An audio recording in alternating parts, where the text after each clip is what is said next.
The sun had barely climbed over the horizon when Emma arrived at the coastal shooting range. The ocean breeze carried a salty chill across the open fields, brushing against the tall berms that shielded the lanes from the outside world. She pulled her jacket tighter as she set up the targets, her boots crunching softly on the gravel. It was quiet for now, but she knew that silence would not last. The Navy had reserved the long-distance section of the range for the entire day, and that meant hours of carrying targets, replacing stands, and keeping out of the way of men who lived and breathed discipline. Emma was used to staying invisible. At 23, she was just a nursing student working part-time to pay for tuition. Her father, a retired Marine, lived on a modest disability pension, and though he had given her everything he could, college still came with bills that weighed heavily. The range job was not glamorous, but it paid better than waiting tables, and she had learned to appreciate the rhythm of it. The snap of rifles, the shifting winds, the subtle details that separated skilled shooters from those who only pretended to be. She had not expected to learn so much from simply observing, but every day new people arrived, each with their own habits, their own mistakes, their own moments of triumph. She cataloged it all silently, storing away the lessons without realizing she was building something far greater than she knew. Her father had taught her how to handle a rifle when she was 12, beginning with safety and the fundamentals. He used to say that shooting was like surgery. It demanded patience, precision, and the ability to remain calm under pressure. Those words had rooted deeply into her mind, and now, as she walked the lines of targets, she often heard his voice reminding her to breathe steady, to control her body as much as the rifle. The quiet ended sharply when two black SUVs pulled into the lot. The doors opened, and the Navy SEALs stepped out, moving with an unmistakable air of quiet authority. They carried their rifles and gear with practiced ease, every motion efficient, not a wasted gesture.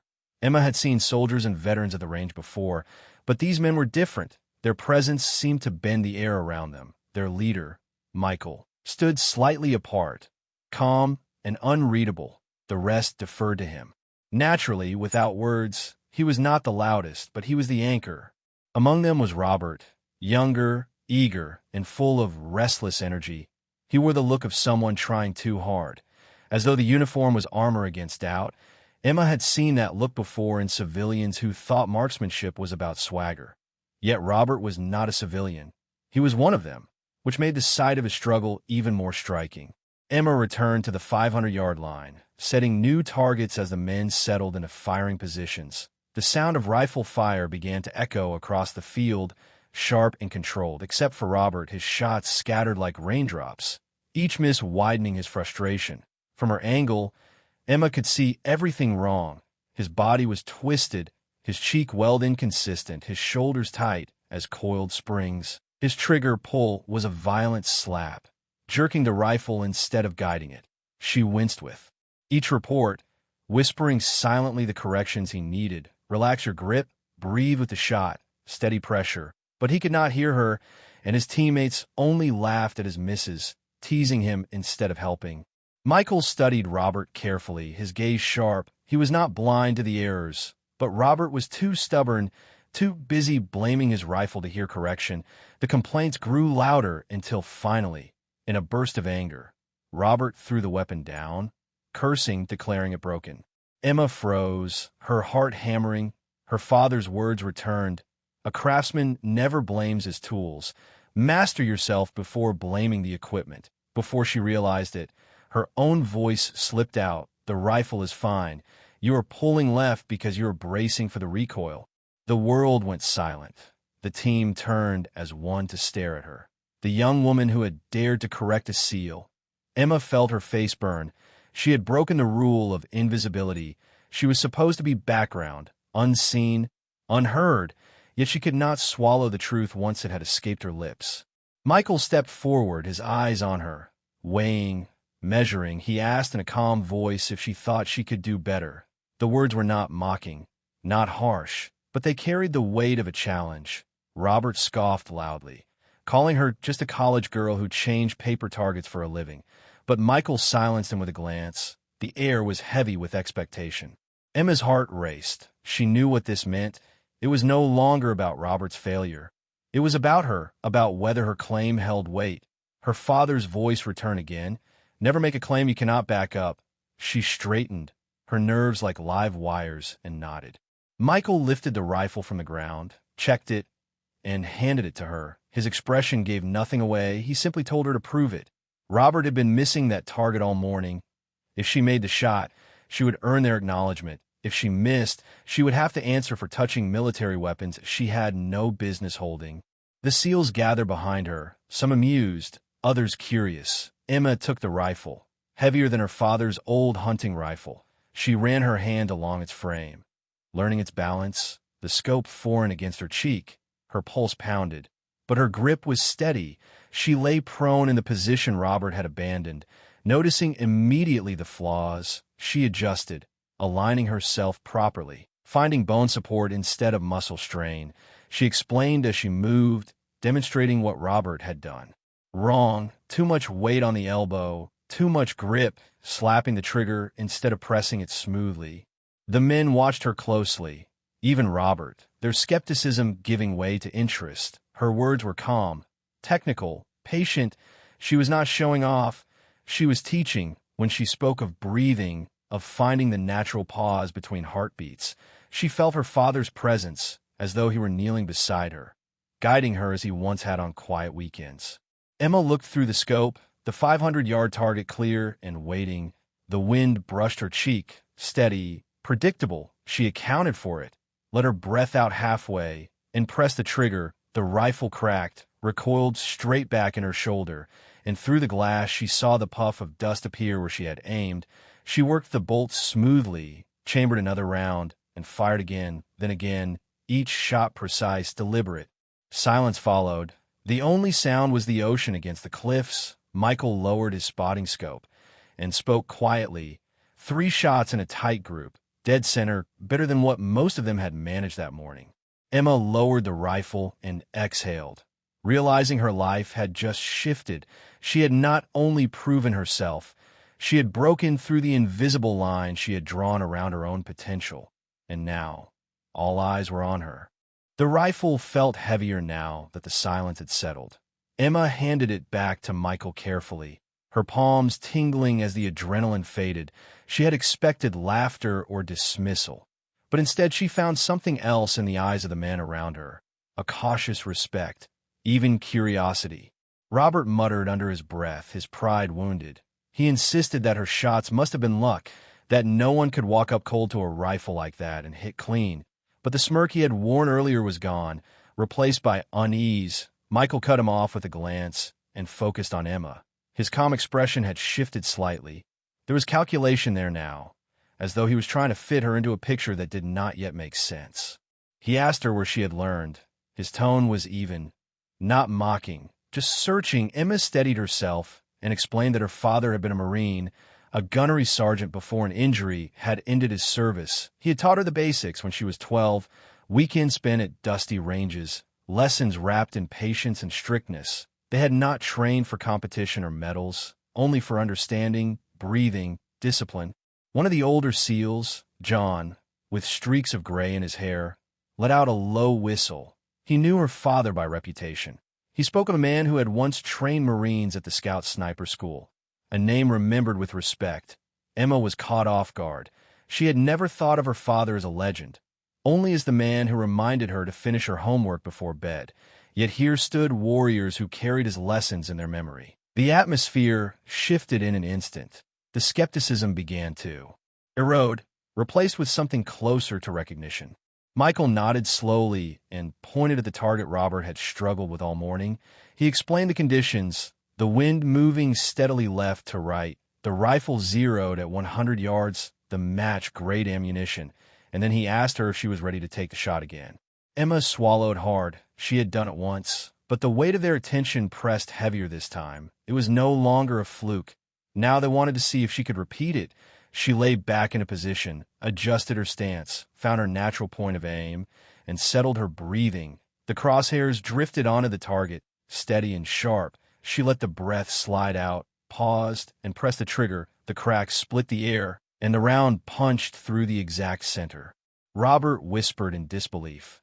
staring at the target as if it had betrayed him. Emma ignored him and cycled the bolt again. 2 more shots followed, both landing tight within the first. The grouping was clean, precise, undeniable. Michael lowered his binoculars, his expression unreadable, and then said softly that it was better shooting than many of his own team had managed that morning. Emma's chest tightened. She felt pride, but also a strange discomfort. She had grown up in a home where competence was expected, not celebrated.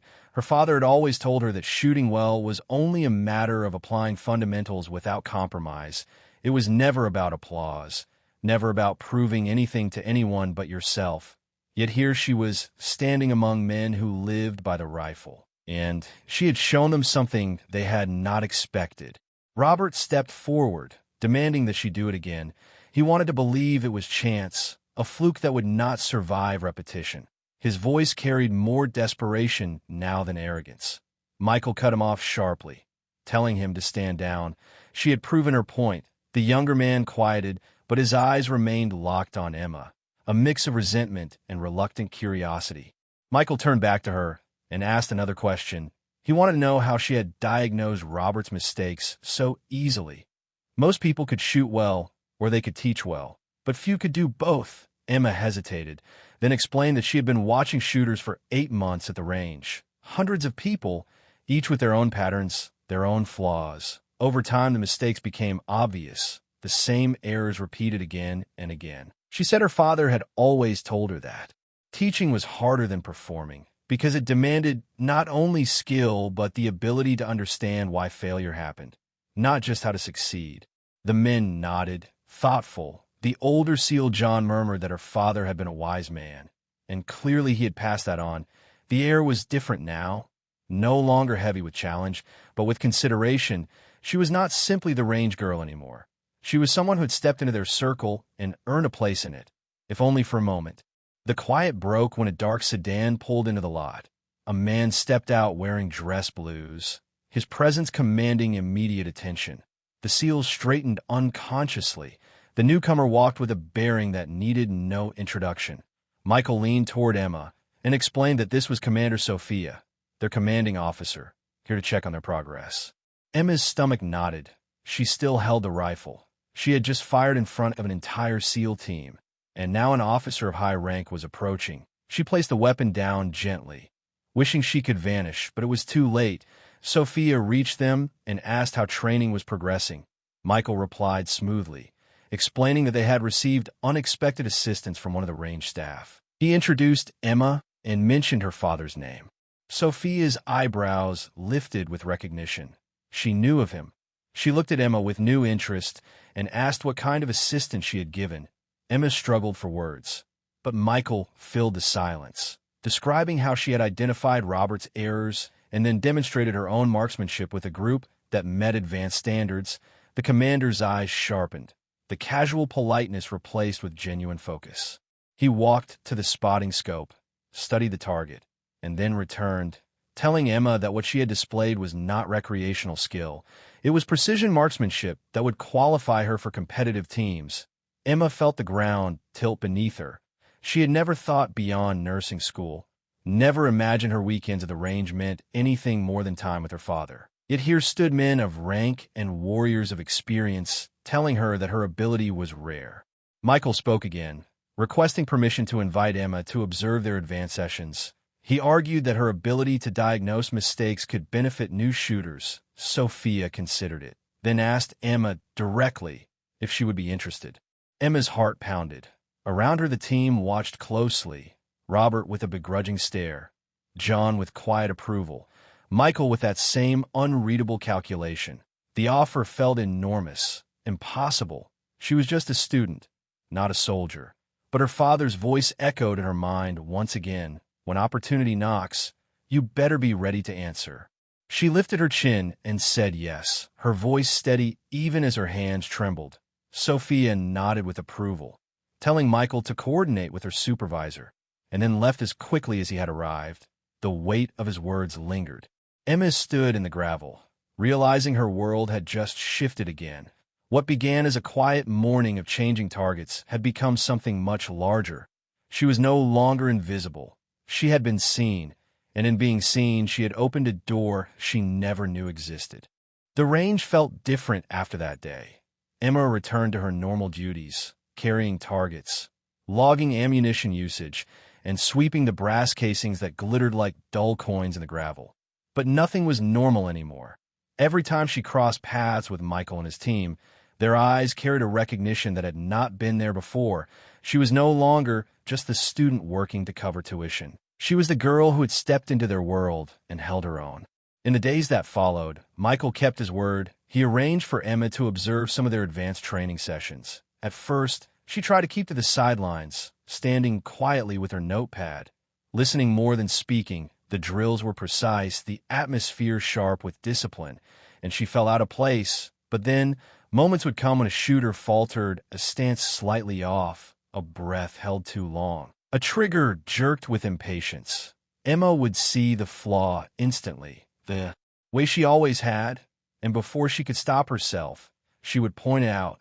The first time she spoke, her words carried softly across the firing line. Michael looked at her, then at the shooter, and asked him to try it her way. When the correction worked and the group tightened on target, a ripple of surprise moved through the men. Emma felt her heart surge. She had not only been heard, she had been right. Over time, her role shifted from silent observer to quiet advisor. She never commanded the shooters. She simply explained what she saw, breaking things down in simple language that cut through frustration. She told one man that his stance looked like he was trying to wrestle the rifle instead of work with it. She reminded another that breathing was as important as aiming. She even joked that holding the rifle was like holding a bird, firm enough so it would not escape, gentle enough so it would not break. The men began to listen, even those who had been skeptical. The breakthrough came during a long-range session with a group of Marine Scout snipers who had joined for combined training. They were struggling with crosswinds that seemed to play tricks at the far end of the range. Emma stood behind them, watching quietly. The wind flag showed one thing, but the shots kept landing wide. She tilted her head, noticing the way the terrain dipped near the ridgeline, creating a swirl that the flags did not reveal. She hesitated, but then told Michael what she saw. He called for a halt, asked her to explain. Standing in front of Marines whose eyes were sharp and unforgiving, Emma's voice trembled at first, but as she described the patterns, pointing out how the dust lifted in tiny spirals at the ridge, how the mirage in the scope shimmered at a slant, her confidence grew.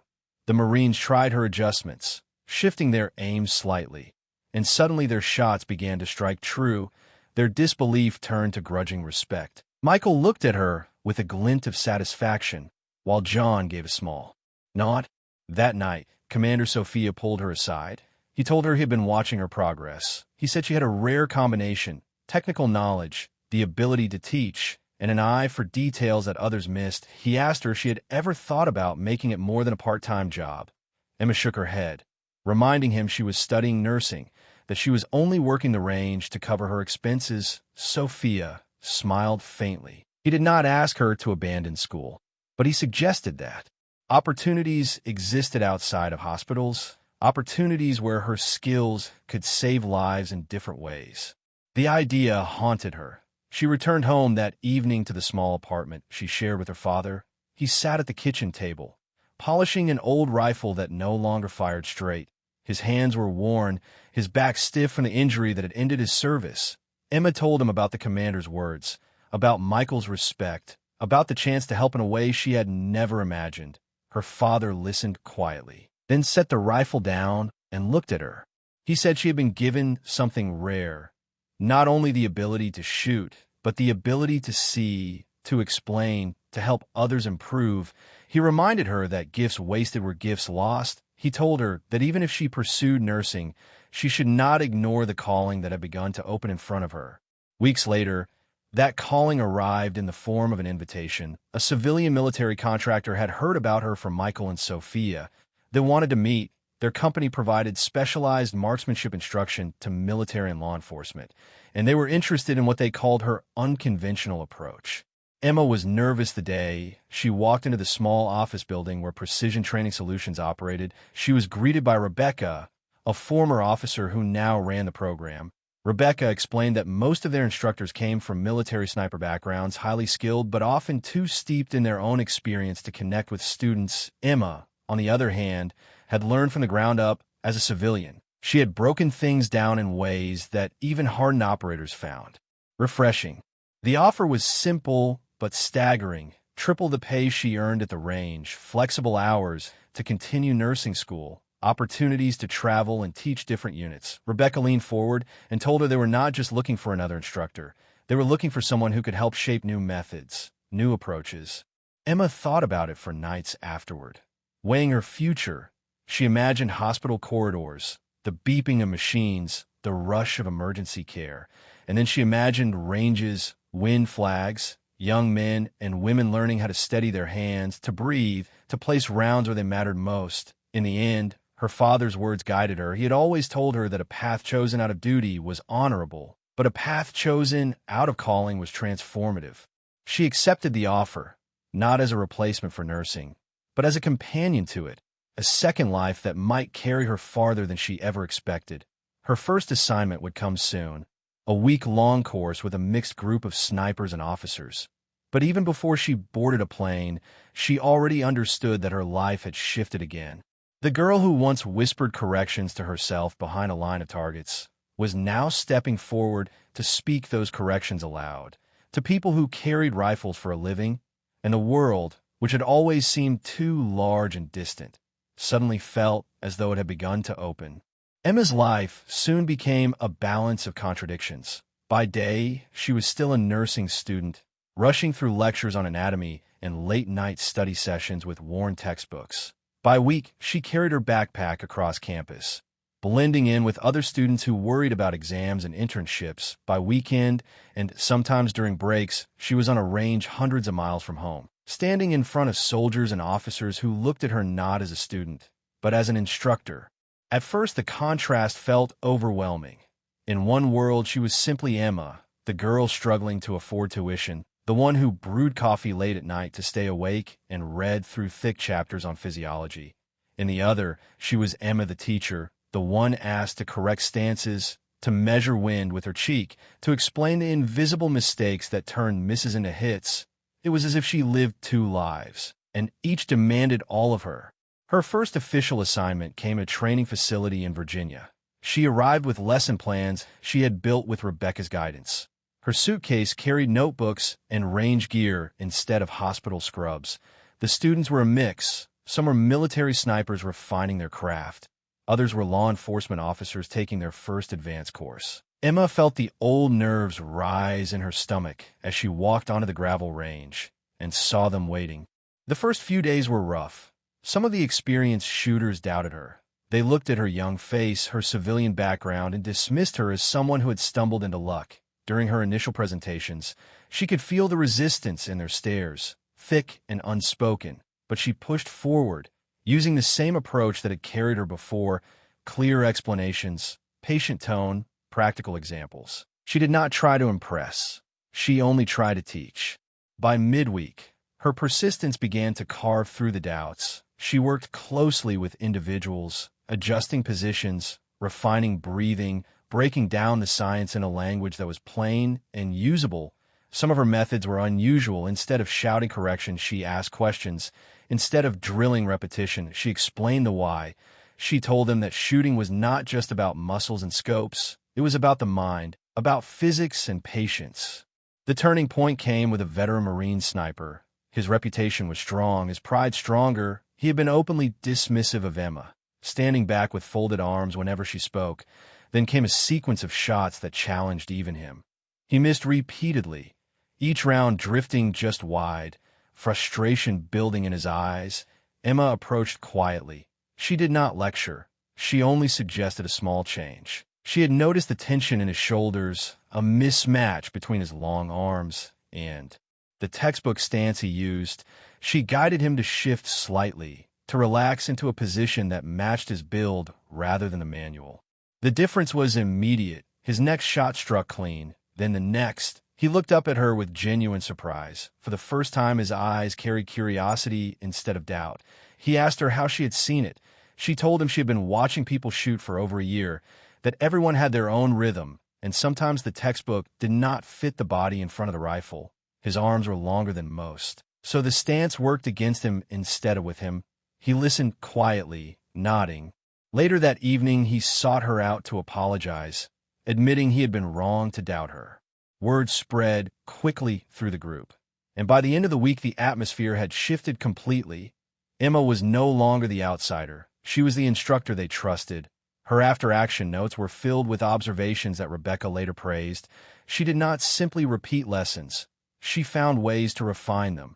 She wrote about how different body types demanded different teaching, about how mental stress played into accuracy, about how some shooters responded better to questions than commands. As months passed, Emma traveled more. She trained FBI hostage rescue teams on urban shooting, worked with Army Rangers on advanced ballistics, and even consulted briefly with Olympic coaches on psychological preparation. Each assignment stretched her further. Each reinforced that her place was no longer on the sidelines. Her methods were different, but they worked, and that mattered more than where she came from. The financial changes were dramatic. She paid off her student loans earlier than she ever imagined. She helped her father with overdue medical bills, and she even began saving for a future that now looked entirely different. But the deeper reward was not money. It was meaning. She saw officers and soldiers improve under her guidance. Men and women whose jobs carried stakes far greater than scores on paper. Every correction, every breakthrough mattered because it could mean survival one day. Still, Emma never abandoned her nursing degree. She pushed through the lectures and exams, completing her coursework on time. But by the time graduation approached, she knew the hospital halls were no longer her path. Nursing had been a goal of necessity. Shooting instruction had become a calling. The classroom taught her science. The range taught her purpose. Her father remained her anchor. Every time she returned home, he asked about her travels, about the men she had trained. His pride was quiet, not expressed in grand speeches, but in the way his eyes softened when she spoke. He told her she was doing work that mattered. He reminded her that helping others, whether with medicine or marksmanship, was a worthy life. Emma often lay awake at night thinking about the strangeness of it all. If she had stayed quiet that morning at the range, if she had let Robert curse his rifle and say nothing, none of this would have happened. She would still be the invisible worker, carrying targets, earning a paycheck. Instead, she had spoken, and the world had tilted. Between textbooks and rifles, between classrooms and ranges, Emma lived in two worlds. For a time, she worried she would have to choose, but slowly she realized she had already chosen. She had chosen to step into the open, to teach, to trust the gift she had been given. Emma's reputation grew faster than she could have imagined. What had begun with one impulsive correction at a shooting range now stretched into a career that carried her across states and training grounds. Within 6 months of joining Precision Training Solutions, she was standing before groups that once would have terrified her. She was no longer just a student with a part-time job. She was Emma, the instructor whose lessons reached some of the most skilled warriors in uniform. Each new assignment brought its own challenges. At times she worked with soldiers preparing for deployment, their eyes hard with the knowledge of what lay ahead. At other times she taught law enforcement officers who were training for situations where hesitation could cost lives. She saw men and women from every background, each carrying their own doubts, fears, and pride. And she found that her strength was not only in identifying errors, but in reaching through those layers to connect. Her methods continued to set her apart. She rarely barked commands. Instead, she spoke with clarity and patience. She used analogies that made sense outside of military manuals, telling students to treat the rifle not as a weapon to be forced, but as a partner to be understood. She reminded them that marksmanship was as much psychology as it was physics. The body carried tension, the mind carried fear, and both needed control if accuracy was to follow. There were moments when her students challenged her, sometimes openly, sometimes with skeptical silence. Yet each time she leaned back on the years of quiet observation that had shaped her. She remembered standing at the range as a part-time employee, unseen, watching mistake after mistake, learning what others failed to correct. That hidden education became her shield. She could explain why a shot went wide, why a shoulder tightened, why a cheek weld slipped. She could show them in detail, and Results spoke louder than her young face ever could. One of her most memorable courses came with a team of federal officers who had been assigned to hostage rescue scenarios. Their training required not only precision, but speed under crushing pressure. The first day was chaos. Bullets scattered, tempers sharp. Emma stood back and watched, then began breaking down their movements piece by piece. She pointed out that their stress was leading them to hold their breath too long, that their eyes darted instead of settling. She guided them to find calm. Within urgency, to trust the rhythm of breath, even when seconds mattered. By the end of the week, their accuracy had transformed. One officer pulled her aside quietly and told her that her lesson might one day mean the difference between saving or losing a life. Emma carried that with her long after. Despite the growth of her new career, she never stopped seeing herself as the daughter who had learned to shoot beside her father on quiet weekends. She returned home whenever she could, helping him around the house, listening to his old stories, showing him reports from her students. He listened with a quiet smile, pride showing not in words, but in the way he nodded. He had always told her that shooting was about patience and discipline. Now he saw his daughter turning those lessons into a way of shaping others. Financially, life shifted in ways Emma had never thought possible. She cleared her student loans, something she had expected to take a decade. She helped her father with overdue bills, and for the first time she felt the weight of financial fear lift from her shoulders. Yet the money was never the real prize. The true reward was meaning, the knowledge that what she taught mattered deeply. Every improved shot was not just a mark on a target. It was a mark on survival. Graduation from nursing school came quickly. Emma walked across the stage with her classmates, receiving her degree with applause. But inside she knew her future no longer rested in hospital wards. The medical path had been chosen out of practicality, but the path of instruction had chosen her. She could not ignore the calling that had already reshaped her life. As the years went on, Emma's influence deepened. She was invited to contribute to new training programs, to share her observations about body mechanics, breathing, and psychological resilience. Some of her ideas even reached Olympic coaches, who were fascinated by her emphasis on mental calm under stress. She became not just an instructor, but a thinker, someone shaping the philosophy of marksmanship in places she never imagined. Looking back, she often marveled at how everything had begun.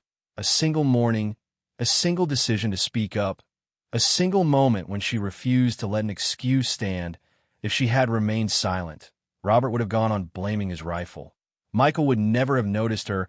Sophia would never have invited her. Rebecca would never have hired her. Instead, she had spoken, and the course of her life had turned. She thought often of the phrase her father had repeated to her: "When opportunity knocks, you better be ready to answer." At the time, she had thought it was just one of his many sayings, something he used to remind her to do her best. Now she understood it differently. Opportunity did not arrive with a schedule or an invitation. It arrived disguised as a moment that could be ignored. It arrived as a chance to speak or to stay silent. And the choice made all the difference. Emma no longer doubted herself. She no longer tried to stay invisible. She had become a teacher in every sense, not just of shooting, but of discipline, of patience, of courage. Her students saw it. Her colleagues saw it. Even she began to see it. The girl who once feared speaking in front of a group was now shaping the skills of those who would one day step into danger, carrying with them the lesson she had given. The journey had not erased her other life. She still carried her nursing degree, still valued the science and care that came with it. But the path she walked was clear. She was not meant to stand beside hospital beds. She was meant to stand on gravel ranges, in open fields, in training grounds where the air rang with gunfire, reminding others to breathe, to steady, to trust themselves. Emma Martinez, once a shy college student replacing paper targets, had become Emma, the instructor known for precision, patience, and vision. She had proven that expertise could rise from unexpected places, that teaching was as much about listening as it was about knowing, and that sometimes the most powerful changes in life began not with grand plans, but with a simple moment when someone asked if you think you can do better.